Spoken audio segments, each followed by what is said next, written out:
family and viewers who are watching, who have served in the military, served our country, kept our safe.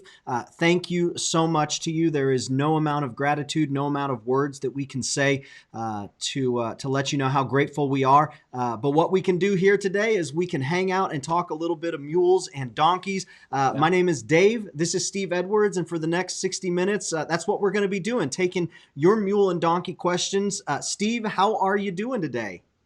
Well, I'll be, be honest with you, I'm pretty sore. I had to come up from the ranch, the Andrada Ranch. I've been down there the past few days moving cows around. But I got a mule story to tell you, and it was a heck of a wreck. Let's hear about it. Uh-oh, you want to hear it? Well, okay, so normally I've got this one little mule I like to ride. They got 10 of them down there. They're nice to ride, gentle, this sort of thing. But this little mule was not going to be caught today.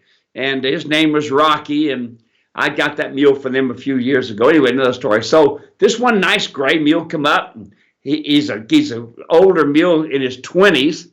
And I said, well, come on. So he went and put his nose in a halter, and I took him out. We're riding. He's listening to me.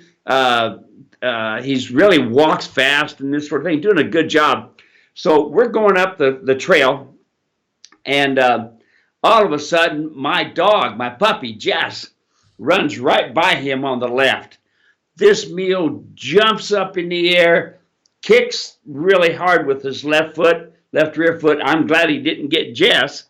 And when he did, I thought I was broke in two. I stayed on. All the guys said, man, Steve, what a ride that was, And let me tell you, it felt like somebody had just taken a 2x4 and hit me right in the pelvis. Oh, man. And pain. Oh, man, it's pain. So, I started settling in. Things started doing all right. I thought, all right, I've had a buck before, and I've had some groin muscles pull. Did okay. We went ahead and went up, and we rode around and collected up a bunch of cows. We probably got about 150 cows or so, and we moved them on down to the arena.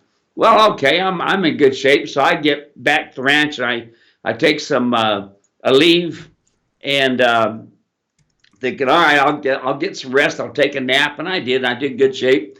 So we went out the next morning, and this time I caught little Rocky, and let me go back. We rode good, but that same day, two guys, Randy and Mike, were riding colts, and both of those colts blew up. Mike got bucked off and hit the ground. Randy, his mule jumped up in the air and hit right on the ground and just laid there, So that was right after when I got in a jackpot, they got in a jackpot, And then one of the other neighbors, their horse kept running off on them. Would get scared of the cattle, take off running. Boy, we had a tough day. So to make a long story short, yesterday morning I rode and went out, and we collected up about 52 head that me and Mike collected. And I got home and thinking, man, I'm just not feeling good at all. This ain't right. And I got me another ibuprofen, and I went to change clothes so I could take a nap.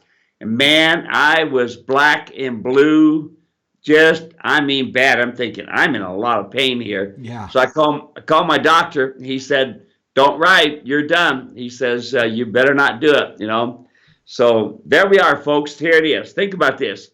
A 20-plus-year-old mule, seasoned mule, been all over the mountains, and a dog caught him incorrect, and he blew up. Okay, they're 20-some-odd years old, folks. Now, and then you get two good riders that are good riders riding horses on colts. They've been riding these horses for almost 6 months. Get that, 6 months. And kapow, coming down off a little bit of a hill, the one colt blew up, then the other one got scared and blew up, and that's the way it is. Folks, look, Fluffy can hurt you really easy, really tough. Remember me? 32 broken bones and 2 replaced hips, the same mule you were riding, Dave? Yeah. That afternoon, nice mule. Dan is inflappable. Dan's almost Great 25 mule. years old. This kid loses a rein, and he went down to get a hold of the rein, and it scared Dan, and Dan ain't afraid of nothing. But here's a rider, reached down to get it, and the mule started taking off. So he got one rein and was able to get him to stop. And then he banged into a tree, kind of messed the kid's face up a little bit, But that day was just full of wrecks, man. Yeah. That's the way it goes. And you're exactly right. These animals, there is no, we were getting ready to do some corrective work with one of these mules. And you said, all right, everybody get into a safe place.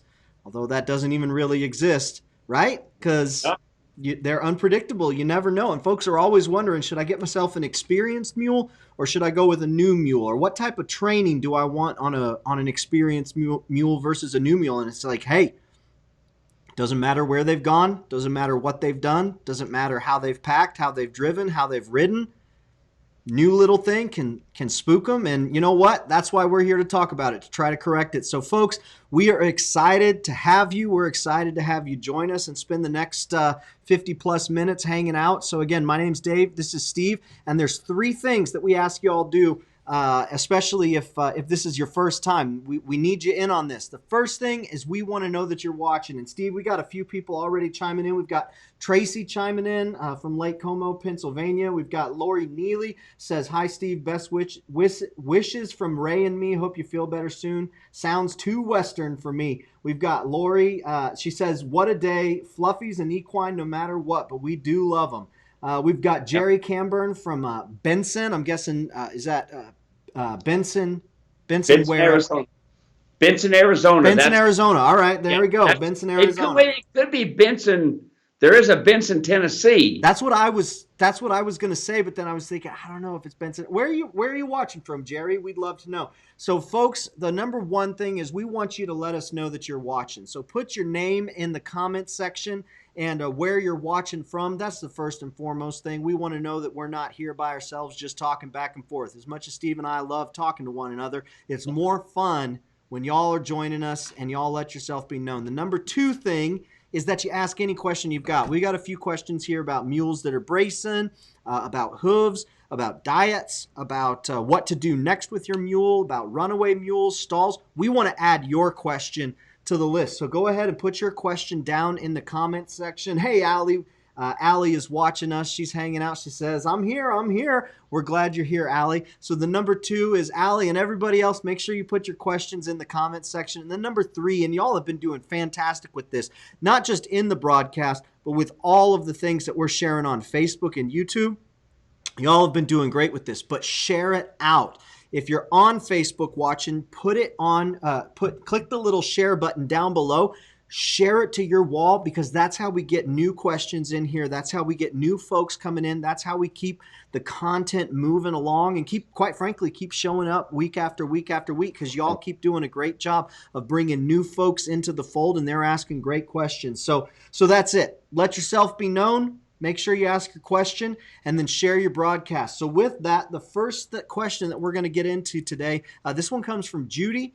And Judy asked this question, Steve. She says, I watch every Wednesdays, but sometimes I have to watch later, so I don't get to ask my question live. Well, Judy, we're going to answer your question right now.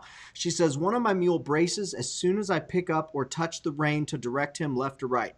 How far back to the basics do I need to go? I certainly can force him to turn, but I cherish softness, and I'm getting nowhere. Great question. Steve, what would you say? The mule's not soft. She's really having to put some aggression there to get him to move. What would you have to say?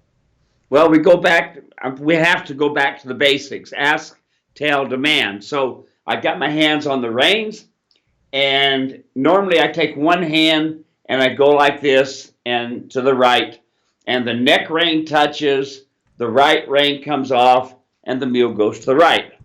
Now, if I do that and the mule says no, I just ask right here.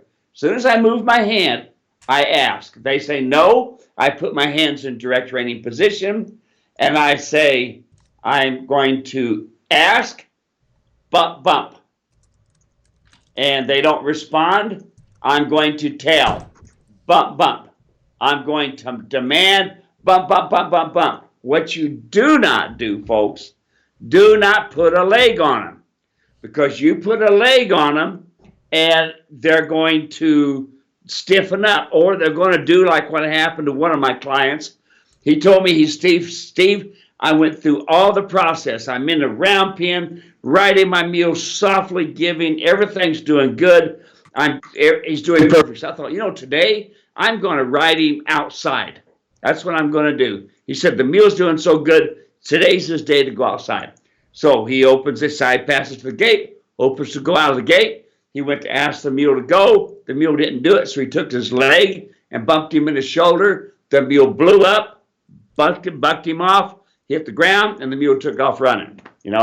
Don't use your legs. You got 6 months of building a foundation, and it should be at least 3 months. Should be two-handed, and then after you can two-handed do back up and turns and this sort of thing, then use one hand.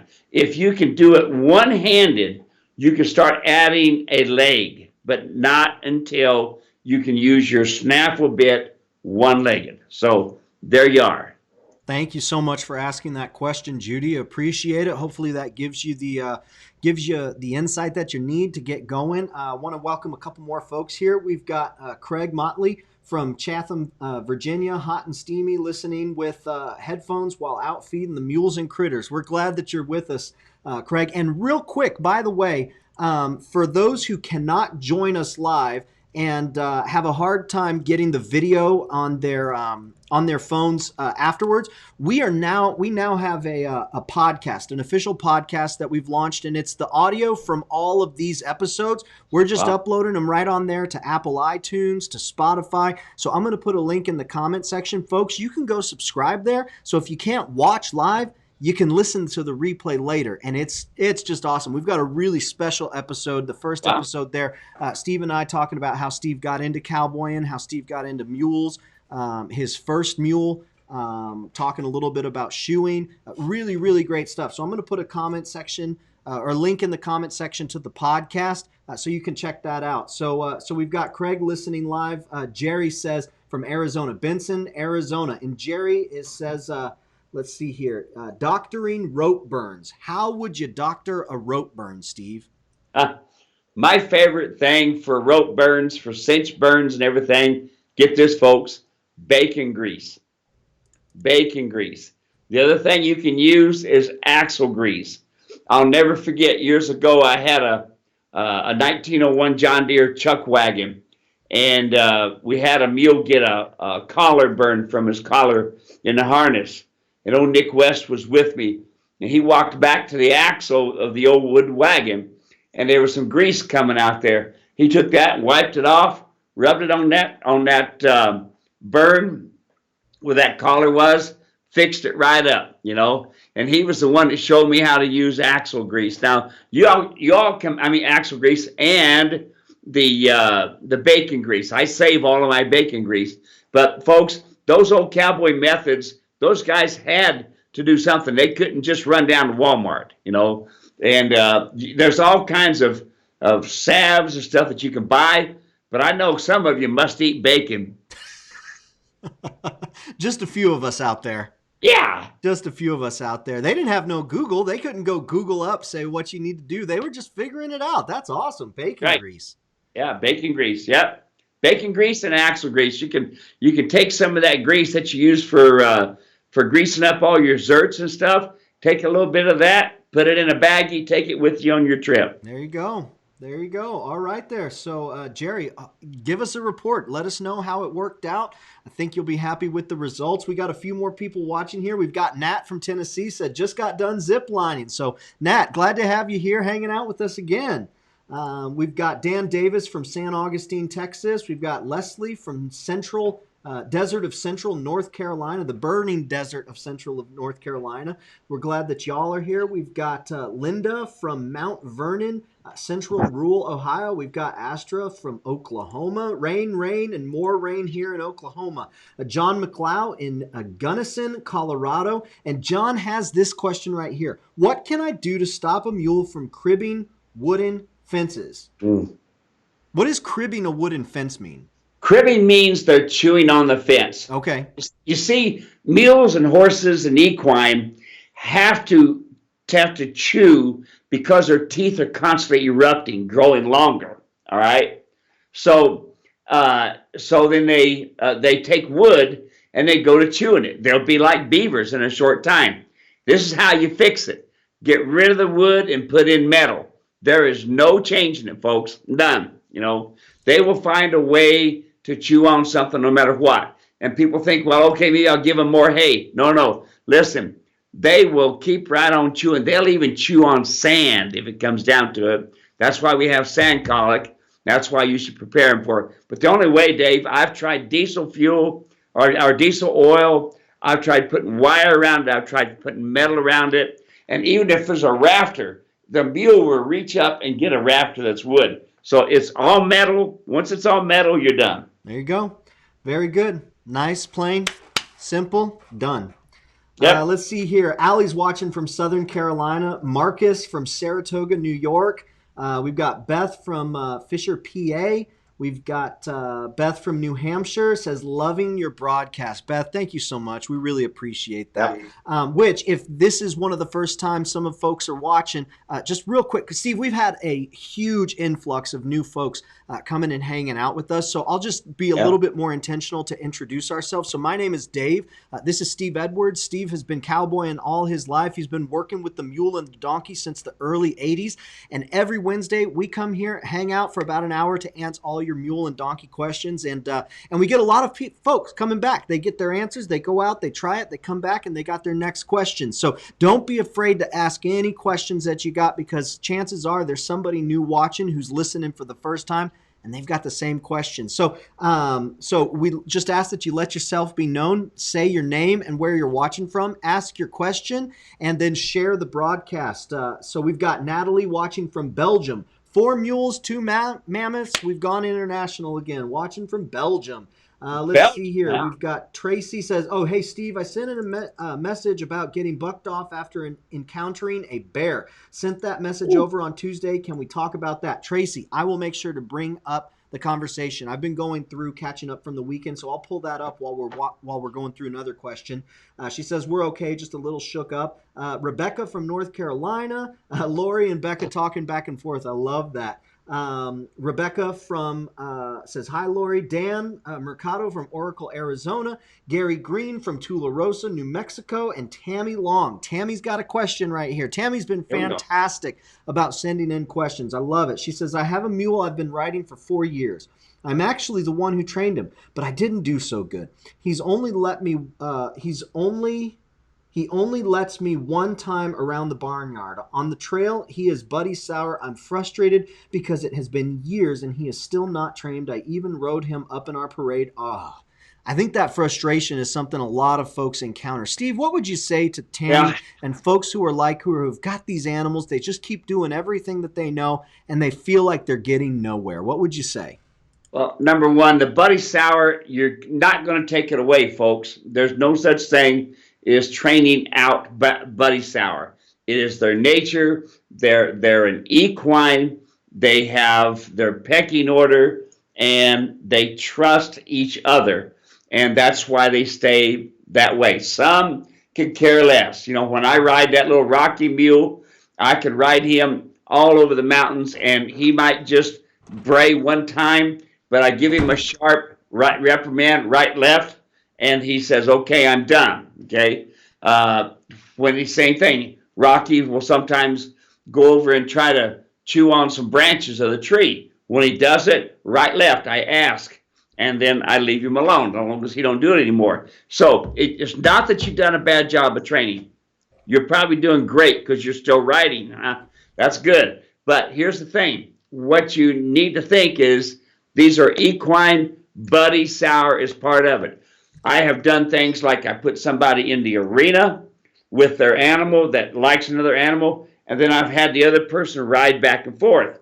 And then every time they even look at that other person, we're on the ground, we're using the come along hitch, bump, bump, reprimand. But all it is a cue that says you don't pay attention to the other animal. Can you take it away? No. But no, your training's probably fine. It's just it's an equine, and you're going to have to, that's going to be part of your life. Now, once in a while, you'll find a mule that don't pay attention to the others, or does like I was just talking to a guy the other day, Dave, and he said I put my mule out there with a bunch of horses, and the mule won't even pay attention to the horses. He'd rather pay attention to me. Well, you'll get that sometimes, but it's rare because we're a predator, they're a prey animal. You have to use the cues, ask, tell, demand, and you have to use the thought of comfortable and uncomfortable. There you go. So hopefully that's helpful, Tammy. Let me know if you have any follow-up questions. We've got Nicole saying, hey, and then we got a question here coming from Linda. Linda says, question regarding shedding. My horse is shed out, shiny, smooth, and beautiful. Our donkey is still very woolly, but shedding some. My mammoth Jack quartered horse mule looks so silly. His chest and hindquarters are smooth, but his neck, sides, and belly are still furry. Just wormed him yesterday. I'm using a shedding blade, which he likes. Is this how mules shed? All patchy like this? This is my first, so I'm not familiar. Which, first and foremost, Linda, congratulations on your first. Now, Steve, what would you say about the shedding, and what is normal for the mule? What's normal for the donkey? Well, it's not all mules that's going to shed like that. Yeah, they start from their belly, working their way up.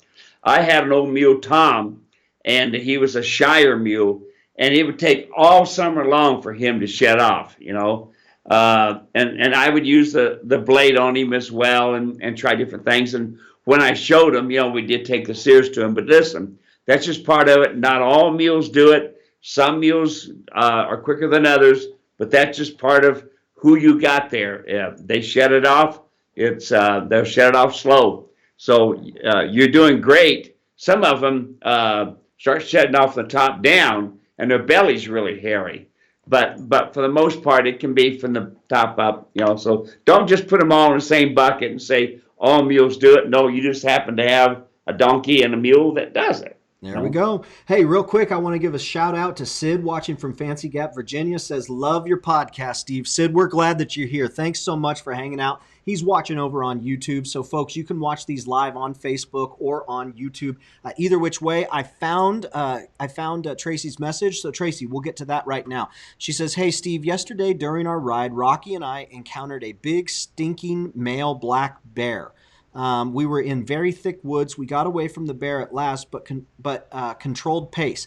I had to dismount because we lost the trail. I eventually got back on fine and rode home. I asked Rocky go back into the woods near our house. He refused, bucked me off, and ran to his stall. I realized I probably should have ended the ride once we got home. He never bucked me off before. How do I recover from this? Wow, yeah, Steve, what would you say? Well, now you got to build your confidence back up, because once you hit the ground, that's kind of tough.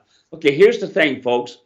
When you got a mule that doesn't want to go forward, I don't care if it's a river they got to cross over or a bear that's out there, don't go with both brains. Don't just go straight in. Go to the right, then go to the left, then go to the right. So you're seeing with the right eye sees the problem, the left eye sees, the right eye sees, and pretty soon this mule's starting to think, I don't really see a problem over there. Let's go. That's what we did at the Phoenix Zoo. We had giraffes, we had elephants, we had rhinoceroses.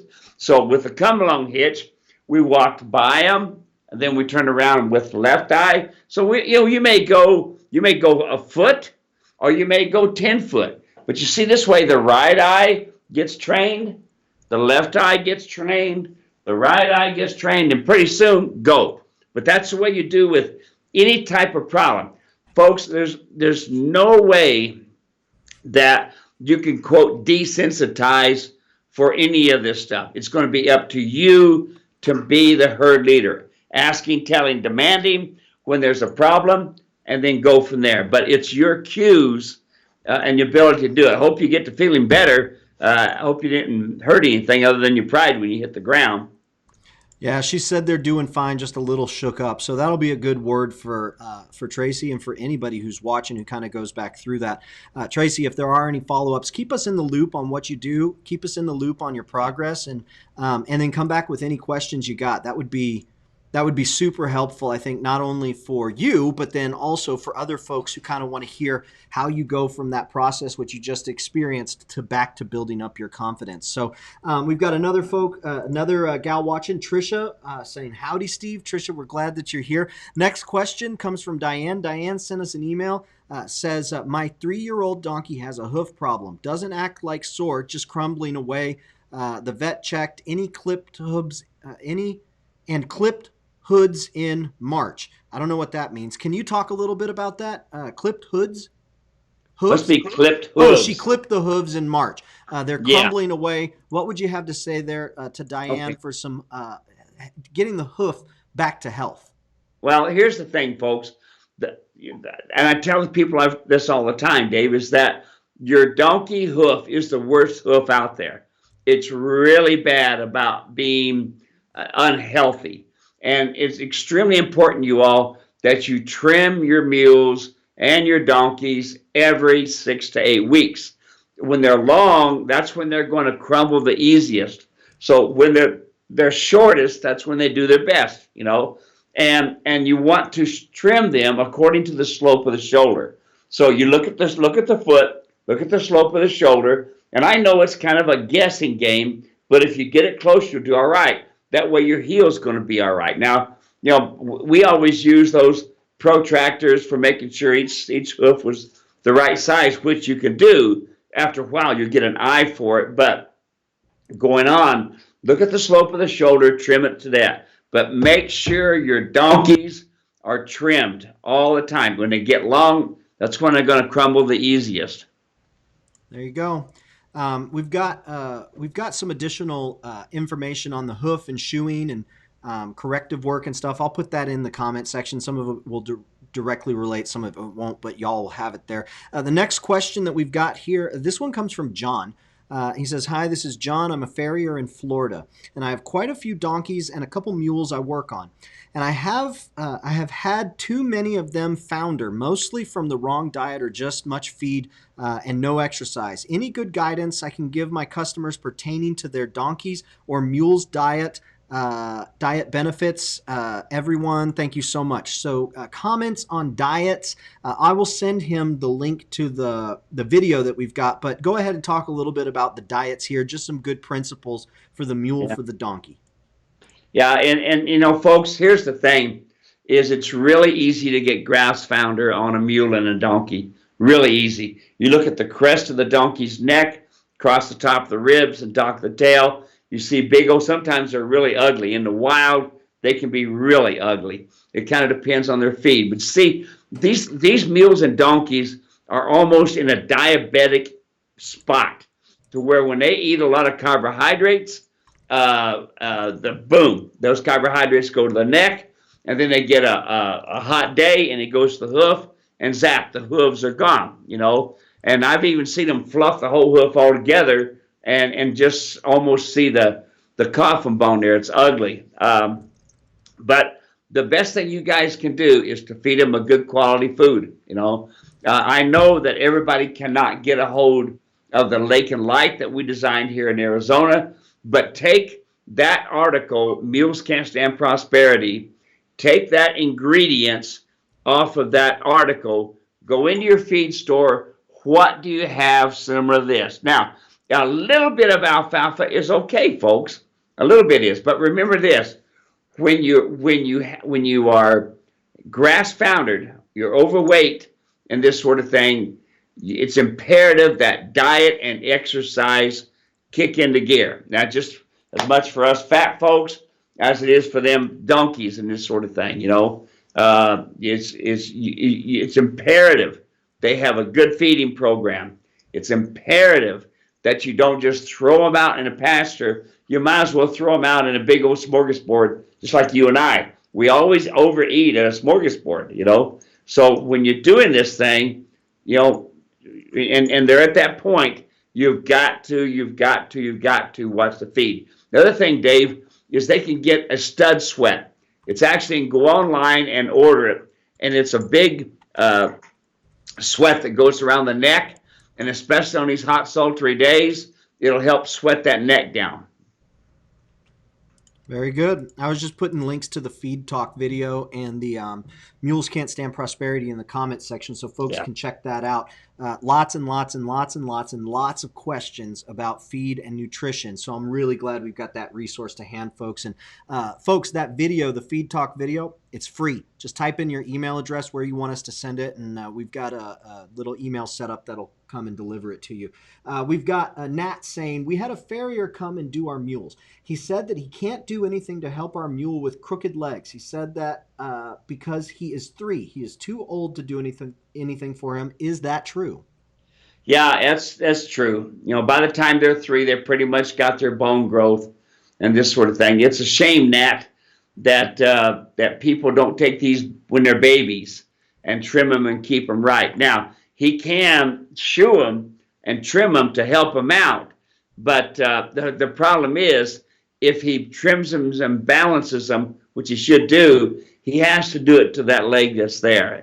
So it's a shame, but folks got to understand that these young animals need proper dental care and they need proper hoof trimming. Yeah. Extremely important, along with good feed. Yeah, and another thing, so we've got something really exciting coming out, and I'll give just a little bit of a preview. We're wrapping up putting it all together, but we've got a really great mule saddle course coming out. So that's the first I've kind of shared. But Steve and I went down to the Andrada Ranch in Vail, Arizona, and we took a lot of time to basically put together the video equivalent of everything you need to know about mule saddles. And this actually goes through cinches, it goes through bridge, it goes through everything that you're going to want to know, how to pick out the right saddle size for you, how to pick out the right saddle size for your mule, which hint is fits all of them.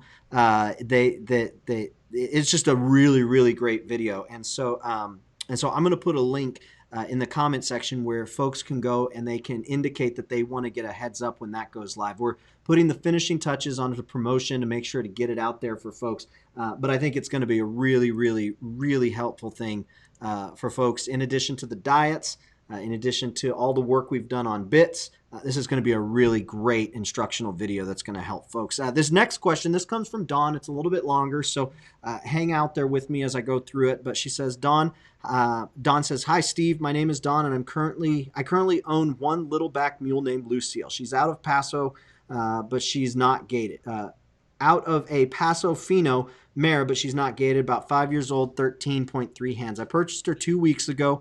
My friend had her for 2 years prior to that, but wasn't handled much. My friend put about 10 rides on her before I got her, didn't really do much with her. I'd plan on trying to teach her to drive, but changed my mind since she sold her to me. I've had horses since I'm 8. I'm 42 now. I have 4 horses, but want to sell them and buy mules and donkeys. So getting into that mule and donkey, we can definitely see why. She says, I love my long ears. Lucille was bought with the intentions I'm going to finish her out myself. Right now she will ride, but sometimes doesn't want to go forward and doesn't know how to stop. She will follow along the rides behind horses, and that's pretty much the extent of her training. She does understand turning, so I've worked with her on a few things. Flexing, backing up, giving to pressure left and right, giving to pressure when a rope is behind her butt. I have also stacked her tarp. She will walk all over it, doesn't seem to get scared. Bought your colt starting video, and my next purchase will be a rope halter. So my question is, what should I do with her next? Since she's technically, quote unquote, broke, will carry a rider and is used to the tack and person on her. Should I go ahead and start riding her in the round pin so I can work on cues from the saddle? Thanks, Dawn. Hi, Don. Yeah, you bet. Riding in a round pin, I'm not quite sure what you're saying is broke. What I like to use is the word a good foundation. So what is a good broke foundation to me? In a 10-foot circle, I can side pass, turn on a forehand, turn on the hindquarters, and I can back up on a light rein. She'll stand still and quiet for pick up all 4 feet. She'll load up into a trailer. That's a good foundation in a 10-foot circle if I can see that. Now, a lot of people take broke for a good disposition, a mule that's pretty willing to do things. But sounds like to me, if I was going to go at this, I would build a whole new foundation from the ground up. It's not just a halter. And I have folks, I had a lady contact me today. She was really upset. She went to this sale. She had bought a halter from me, and the long story short, she got kicked in the stomach by this mule, and it was at a sale, and she was trying to save it from going to slaughter down in Texas. Folks, unfortunately, there's a lot of folks will use that terminology and say, look, if you don't buy it, it's on its way to Texas to slaughter. Well, that has its good and its bad points. Yes, as a 2-year-old, but just a minute. Your life is worth more than trying to mess with that mule. This lady was saying, what can I do? And I didn't want to go to slaughter. Lady, you just got kicked. You're lucky you're not in the hospital, So going back to this, start a new foundation. Start from the ground. I suggest the ground communication kit with the halter, the come-along rope, and the video. Start there. I tell folks all the time, don't buy a saddle yet. Don't be doing that. Get your ground communication going first. 6 months builds a foundation. So do your ground communication. Get yourself a surcingle and a beta-bridle and a mule rider's martingale, and do that your next step. And then your next step after that, you're going to be looking at the video foundation cold starting, and then you can go from there. Very good. Good answers there. I put links to the ground foundation starting kit in the comment section, so those are right there for folks to check out. And the next question that we've got here, let me bring it up. This one, it follows up with what we were talking about just a few minutes ago with a kill pen, but I have a young mule that we got from a kill pen. She's very friendly, almost too friendly. When you don't give her attention, she will try and turn her butt to you. She has kicked but never made contact with anyone. How can I stop this behavior? I believe she was a bottle baby, so she is always looking for something. We do not give her any treats or feed from our hand whatsoever. We have always bought older trained mules. She is our first young one. So any comments there? Okay, the video with the come-along rope and me trying to pick up the back feet, that's the place to start. When the mule goes to turn his butt, you got that come-along rope, a couple of sharp ask, tail, and demand with that come-along rope to get her to swing her butt out of the way. It's really kind of fun to have a mule scratching on the butt if you got one that gentle, and if you got one that you can trust. But you get some of these that you don't know anything about, then boom, you go to scratch them on the butt. When they go to turn, a foot flies back and get yourself hurt. So use the come-along rope. Come-along rope always tells the mule and the donkey, this is acceptable, this is not. And I think the one video with me trying to pick up a foot would be a good example. Yeah, I'm going to put that in the message that I sent back to her. So let's see here. Let's go and check in, see if we got anybody else hanging out with us. Let's see. We've got Lucinda saying hi from Ellensburg, Washington. Is the come-along rope the best tool to deal with a mule that bolts? Yes, absolutely. How would you go about utilizing that tool with a mule that's showing bolting behavior? Absolutely. The thing with that is you got to remember mules and donkeys always care more about their nose than do their mouth. So in saying all that, to fix a problem that like bolting is you start your groundwork and you do it in small steps. If the mule looks a little bit to the left, bump it back straight. A little bit to the right, bump it back straight. Pardon me, build a foundation that way, folks. Little bits. Don't wait till the mule's already bolted. Start your foundation. That's the thing about that ground communication kit, Dave. It shows the people the ABCs of how to do it. Yeah, very good. Very good. Put a link in the comment section to that video of you with the mule that didn't want to have the feet picked up there. You had said that you had a story about a runaway mule. So we're talking about a mule that bolts. You had said, hey, I want to talk a little bit about runaway mules. Do you want to go ahead and go into that a little bit, Steve? Well, the guy was just coming out of the round pen. He had a great day. This guy almost sounded like me, all the words. Ass, delta, man. I pick up on the rein and the mule gives. The mule backed up lightly. Boy, just really doing well. So he thought, you know what? Today's the day.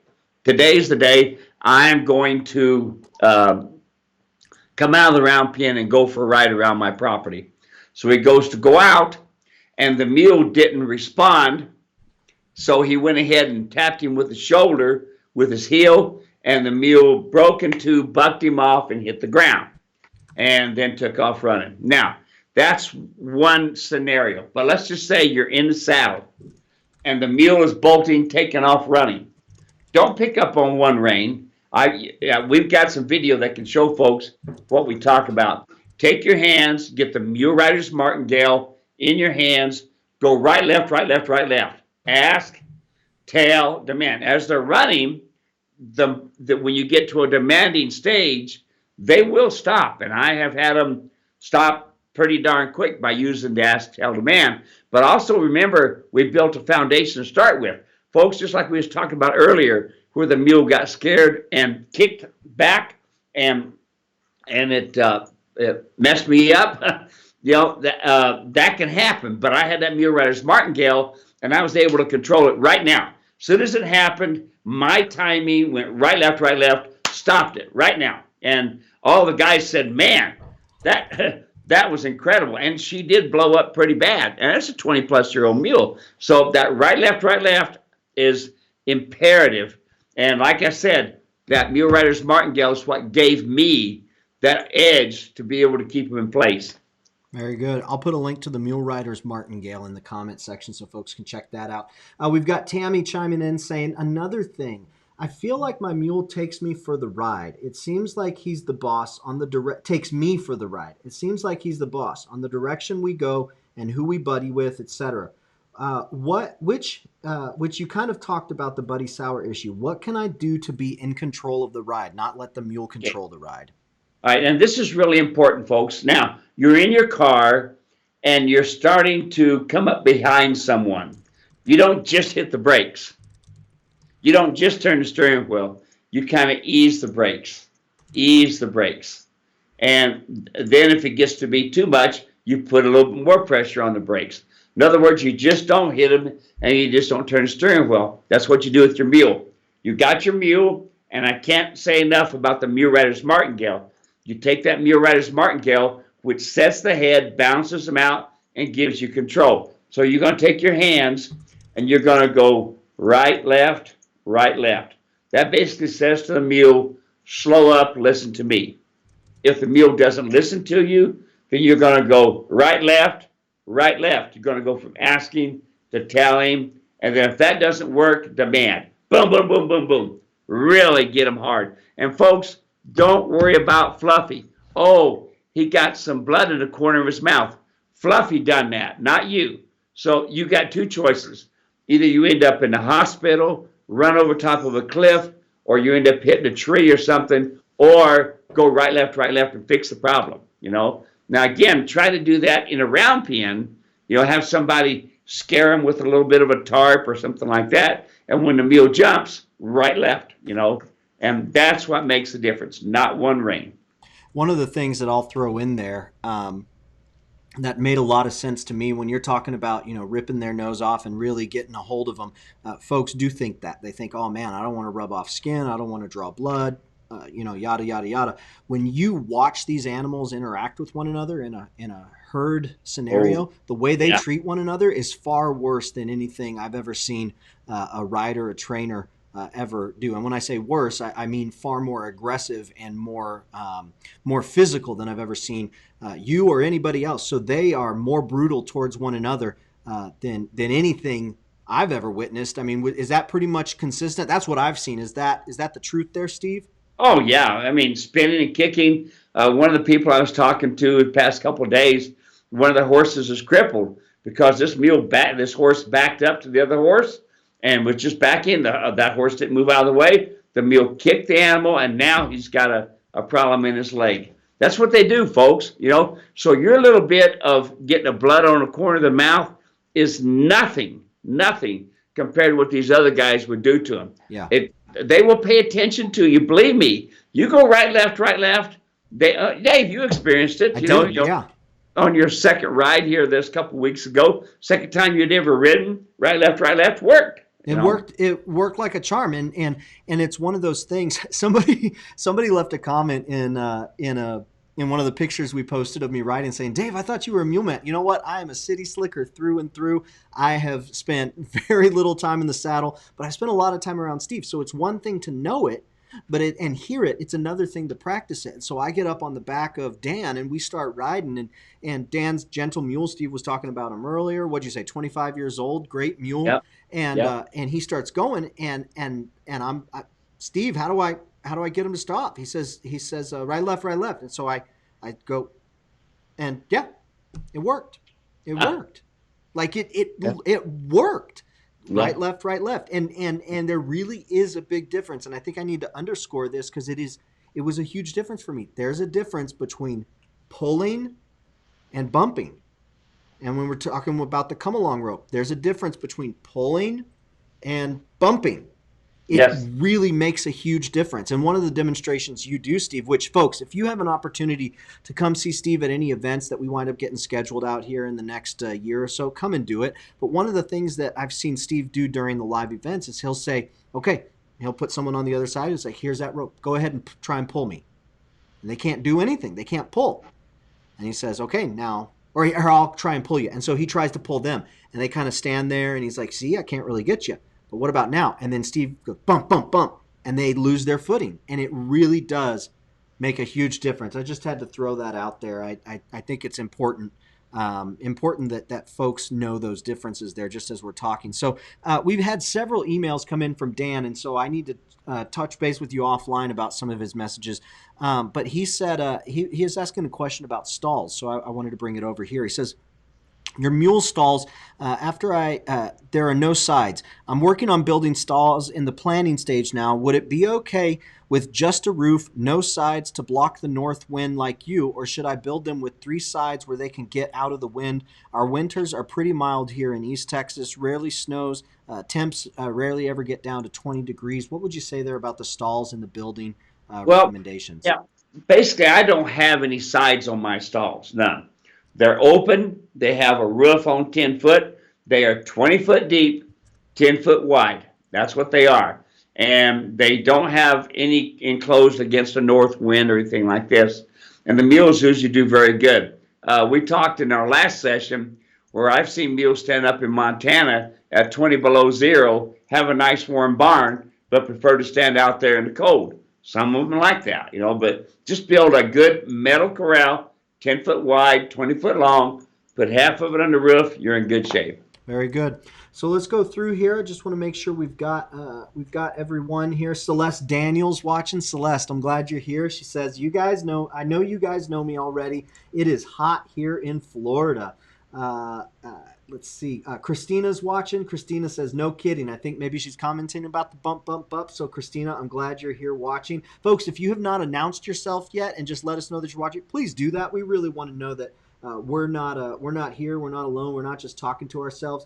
Let's see. Danelle says, how well do donkeys tolerate pond water in hot summer? Good question there. How well do they tolerate pond water in hot summer? Maybe is getting this in as the far pond? as drinking or as far as swimming in? I would. Let's go with both. I'm gonna go with drinking first. They usually drink no problem at all. They can drink about anything, it seems like.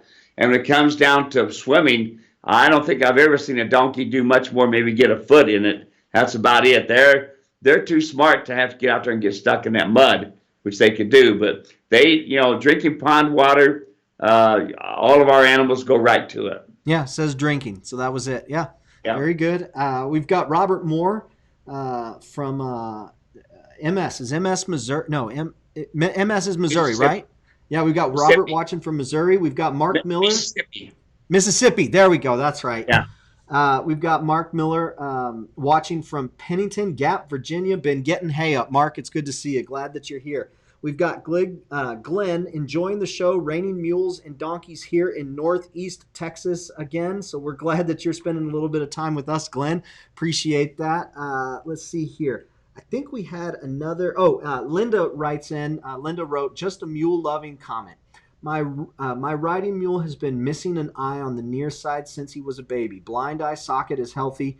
Requires no special care. Just wanted to say that a mule with an impediment like this can still be trained as a quiet, obedient animal who is not shy but is gentle and responsive. His owner trainer said to me, just treat him as though he can see on that side. He's been trained to behave and be confident just as he is. So that's really good. I like hearing that. It's very, Yeah. very cool. And you know what? I'd love to ask folks, what's your favorite thing about your mule, about your donkey? And Yeah. if you look after one that belongs to someone else, let's share that. And if you've just got a favorite friend or family donkey or mule that you ride, share what your favorite thing is. I'd love to hear that. Wouldn't that be cool, Steve, to hear a little Oh bit yeah. about that? Oh yeah. I've had some pretty awesome stories just this last week before I went down to Andrada. Oh yeah, you can't dangle that out there and not share one with me. Share something that you got. Well, it's for one thing, they were saying that they really appreciate our programs. It helped them a lot to understand. But one lady said, "Man, she had this mule, and she would be walk along, and all of a sudden the mule would just take off, just go." And she got the come along kit and started using it and doing the small steps. She says now that mule doesn't want to run off, wants to go with me anywhere we go. So things like that's fun to hear that these people are doing it themselves. It's not me doing it. Like I had a lady in Southern California. She says I'm trying to work with my donkey, but he keeps running off. And I said, "What are you using?" She says, "A chain and a halter." Don't use those chains. All you're doing is messing up nerves and messing up their nose. I said, "Use my come along hitch." She says, "Well, I'd really like to find a trainer around here to do it." And I said, "Do you really want to spend $600 to $800 a month?" She says, "It costs that much?" And I said, "Yeah, and that would be cheap. Most of your trainers today are going to be training $1,000, $1,500 a month. Do it yourself. You can do it. Yeah. Enjoy the ride. Well, that's one of the cool themes that we've had coming in since we've been doing these. We've gotten a lot more personal interaction with folks, hearing more of their stories. And Yep. one of those themes is a lot of folks start off thinking, man, I need to find me a good trainer in this area. And slowly but surely, folks are rightly becoming convinced that they can do it. They can get Yep. out there. They can put in the work. They can put in the time.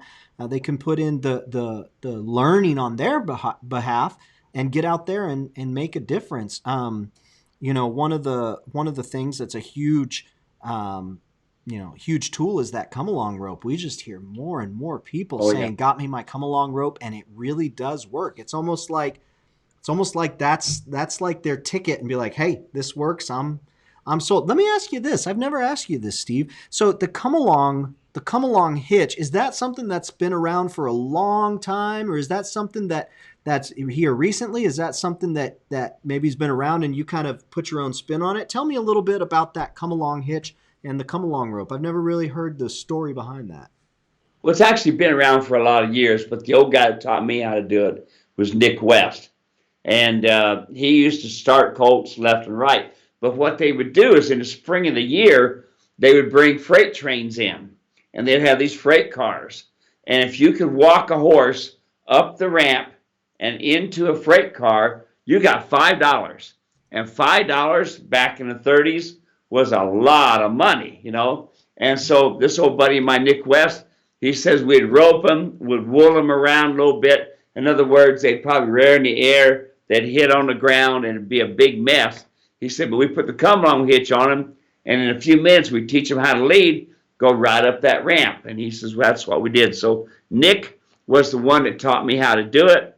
And I can't tell you how many times every year he'd come back from Canada, and I'd say, Nick, I forgot how to do that come along hitch, and he'd show me again. But folks, now we've got it on YouTube, we've got it on my website, how to do it. So it's there for prosperity, posterity. Yeah. And it's funny, when we were down in Andrada a couple weeks ago, one of the things that I asked you to do, Steve, I said, "Hey, I'm getting folks who are asking for instructions on how to install the come along," and Steve said, "Well, Steve's always happy to do whatever video, but he goes, Dave, don't we have some of those videos?" I said, "I know it. But you know what? I think it really can help folks seeing it from a different angle, seeing you explain it a different way than you have in the past. And it's pretty cool. It wound up being a 5.5-minute video that I think is by far the best installing the come along rope video that you've done. It's up close, it's real personal, and you address it step by step by step. In my opinion, it's the best one. I'll let other people decide. I'll put it out Good. there And I'll put a link in the comment section. Linda was getting back to us on that, commenting on that pond comment, says, my donkey thinks that anything wet is sent from the devil. That's pretty funny right there. Christina, who was chiming in earlier, says, I'm watching from Tennessee, by the way. I got family in Tennessee. I got family in Nashville and the Memphis area. Whenever I go to Paducah, Kentucky, we always fly into either St. Louis or Nashville areas. So love Tennessee. This is Lisa. Lisa asks, should a donkey be trimmed differently than a horse? It seems like the farrier allows much more heel on the donkey. And I did purchase the come-along hitch to tame a BLM burro. Worked great. Daughter ended up first place in the TIP show. So question there, though. I know, congrats. Yeah. Question there, though. Should the donkey be trimmed differently than a horse? You always trim according to the slope of the shoulder. That's the problem. A lot of farriers leave a long heel on these mules and donkeys. And you do want to leave a heel. That's one of the reasons we have a lot of problems on our horses today, because we didn't leave a heel. But you don't, a heel that's much more than an inch on the average donkey is too much heel. So do it according to the slope of the shoulder and trim it up short enough that you don't have a big, deep deep dish for the frog. You should be able to pick it up and see the frog right there, and the frog will be even with the top of the hoof walls. If the frog is not even with the top of the hoof walls need to come down. Very good. I put a link to your shoeing your mule and donkey video in the comment section. So if folks want to check that out, they can. It's $30 on your website and provides more detail, goes into more detail and instruction there. Let's see. We've got where did I see it? Mark Miller says, loving and learning from my new 2-year-old. Very cool, Mark. We're glad that you're here, and we're glad that you've got that 2-year-old you're working with. Glenn says, I know you advocate shoeing mules. Are you keeping shoes on them year-round, even when they're not being used? When they're not being used, I don't mind them being barefooted, but I do keep them trimmed. And folks, I can't say enough about trimming them short, because that frog has to hit the ground in order to help the blood flow. So the biggest problem that we have, folks, with these mules is contracted heels. And if your mule has contracted heels, which a big percentage of them are, then you need to be corrective shoeing, even if it is year-round. But if your mule doesn't have contracted heels, which is extremely rare, sure, you can leave them barefooted for quite a while. But most of the time, you're having to fix contraction that's on a heel. Very good. So let's do this one, and we're just getting down to the bottom of the hour. So let's hit this one, see if there's any other questions that come in, and we'll go from there. Leslie says, I remember you saying something about putting the beta-bridle and bit in their mouths and letting them wear it for a while as they get it figured out. Is this correct? He follows me around attentively and stands next to me with his head down so I can put my arm over his neck and gently rubs me and I rub his neck. So what do you say there? It sounds like that's exactly what you've said in the past. Exactly. You folks just put the bridle on the bit and climb on. Don't do that. Put the bridle on. Let that bit hang down about half an inch, maybe a little bit more below the corner of the mouth. Don't create 1 wrinkle or 2 wrinkles. Allow the mule to take the time to understand the bit. They're going to pick it up. They're going to put it down. They're going to pick it up and put it down.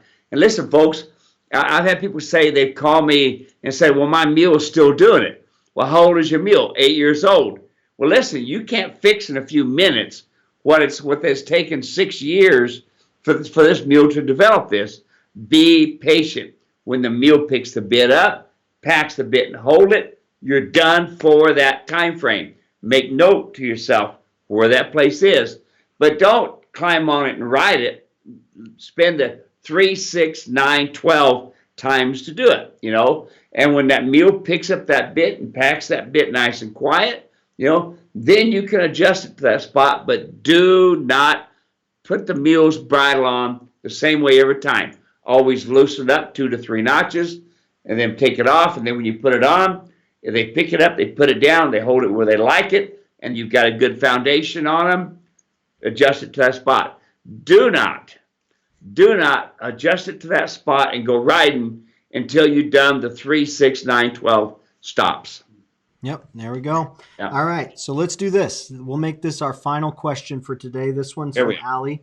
Allie says, we own 2 mules and 2 donkeys. I fell in love with this really big mammoth donkey at Mule Days last weekend. He was almost too friendly, kind of on the pushy side. He hadn't been ridden or worked with for a year. The owner rode him all over the fairgrounds. He did great, not worried at all about all the distractions.